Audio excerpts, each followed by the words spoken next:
جب اللہ تعالیٰ کسی کو کوئی شے لکھ کے دیتا ہے تو وہ مستقلاً اس کی نہیں ہوتی، وہ کچھ شرائط کے ساتھ اس کی ہوتی ہے۔ یہ مسجد ہے، یہ اللہ نے آپ کو دے دی، متولی بنا دیا، تو اس کو مسجد کے طور پر آپ چلائیں گے تو آپ اس کے متولی ہوں گے، اس میں شراب خانہ نہیں کھول سکتے آپ۔ پہلی بات تو یہ سمجھ لیجئے، نہیں تو وہ آپ کی الاٹمنٹ کینسل ہو جاتی ہے۔ جب آپ اس جس مقصد کے لیے دی گئی ہو وہ مقصد پورا نہ کریں تو الاٹمنٹ کینسل۔ یہ دنیا میں بھی ہوتا ہے۔ یہ آپ کو پتہ نہیں یہ سکینڈل بنتا ہے، یہ جو چک شہزاد کے جو فارم ہیں وہ اصل میں کیا تھے؟ گورنمنٹ نے جو اسلام آباد کا پلان بنایا تھا ایوب خان نے، اس میں وہ فارم رکھے تھے اسلام آباد کی سبزی کی ضرورتیں، انڈے کی ضرورتیں، دودھ کی ضرورتیں ان فارم سے پوری ہوں گی۔ 80 کنال شاید وہ جگہ تھی، وہ ایک بندے کو الاٹ ہونی تھی، وہاں اس نے بھینسیں بھی رکھنی تھی، یا یہ کہ وہ کسی نے مرغیاں رکھنی تھیں، جو بھی وہ مطلب ایک پیکیج تھا،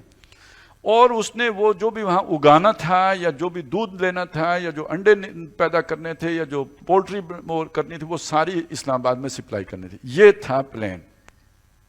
اب جب الاٹمنٹیں ہوئیں تو ایوب خان جا چکا تھا، بھٹو صاحب آ چکے تھے، بھٹو صاحب نے سیاسی الاٹمنٹیں کر دی، مطلب میں اگر جیالہ ہوں تو وہ مجھے 80 کنال پلاٹ مل گیا، بڑی سستی قیمت تھی اس کی، لیکن اس کا مقصد گورنمنٹ کے دینے کا کیا تھا کہ وہاں پہ میں بھینس رکھوں گا یا میں وہاں پہ کوئی سبزی اگاؤں گا۔ تو میں نے تو کچھ بھی نہیں کیا، پلاٹ لے لیا، اور کچھ عرصے کے بعد پھر میں تو وہاں تعمیر نہیں کر سکتا، میں غریب بندہ، تو اب جو صاحب اختیار لوگ ہیں انہوں نے کہا جی پلاٹ تو پڑا ہوا ہے ایک، وہ میرے سودا کر لیا مجھ سے، آدھی قیمت ہوگی، میرے لیے تو آدھی بھی بہت تھی، میں نے دے دیا کسی بڑے بیوروکریٹ کو، کسی سیاسی اثر و رسوخ رکھنے والے کو، کوئی چھڑی رکھنے والے کو، وہ لیتے گئے اور کرتے کرتے وہاں پہ وہ کام ہی نہیں ہوا جس مقصد کے لیے دیا تھا۔ تو سپریم کورٹ نے کیا کہا جی کہ جس مقصد کے لیے نہیں تھا وہ پورا نہیں کیا، خالی کراؤ، گراؤ ان کے مکان۔ وہ تو خیر گرا سکتے نہیں نا، ادھر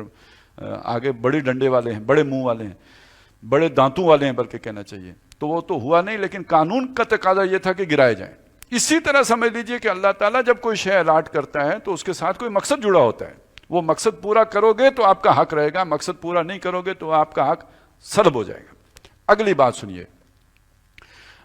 ایک ملک کا سفارت خانہ ہے، امریکہ کا سفارت خانہ پاکستان میں، وہ سفارت خانہ اللہ تعالیٰ نے وہ کیا جو امریکہ نے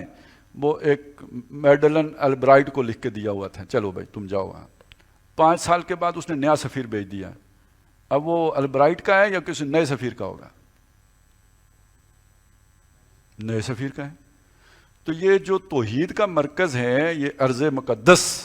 التی بارکنا حولہ، جس کے ماحول کو اللہ نے بابرکت بنایا ہے، وہ جس نے اس کو ماحول کو بابرکت بنایا اس نے آخری سفیر محمد الرسول اللہ کو بنا کے بھیج دیا، تو اب اس کا وارث کون ہوگا؟ اور یہ اب سمجھیے سورہ بنی اسرائیل کے آغاز میں یہ بات جو آئی ہے، حضور نے جانا تو تھا آسمان پر، بھائی زمین کے اوپر کسی مبارک جگہ سے جانا تھا تو بیت اللہ سے زیادہ بہتر جگہ کون سی ہو سکتی تھی؟ اور جانا اوپر ہے تو ایک زمینی سفر کرنے کی کیا ضرورت ہے؟ لیکن پہلے لے کے مسجد حرام سے مسجد اقصیٰ گئے اور وہاں سے آسمان پر لے کے گئے، اور مسجد اقصیٰ میں کیا وہ قرآن میں تو ذکر نہیں ہے، روایات میں ذکر ہے کہ تمام وہ انبیاء جو اس کے کسٹوڈین رہے کبھی، وہ آ کے پیچھے نماز میں کھڑے ہوئے اور محمد الرسول اللہ نے مصلی سنبھالا۔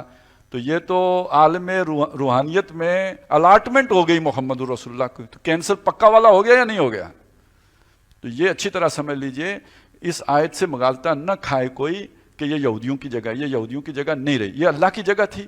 جب موسیٰ علیہ السلام تھے، جب اللہ تعالیٰ نے انعام کیا ہوا تھا یہودیوں کے اوپر تو ان کو لکھ کے دے دی تھی، اب جب محمد الرسول اللہ آ گئے تو اب اس کا کسٹوڈین بدل گئے، اب وہ متولی اور ہو گئے ہیں۔ اب یہ امت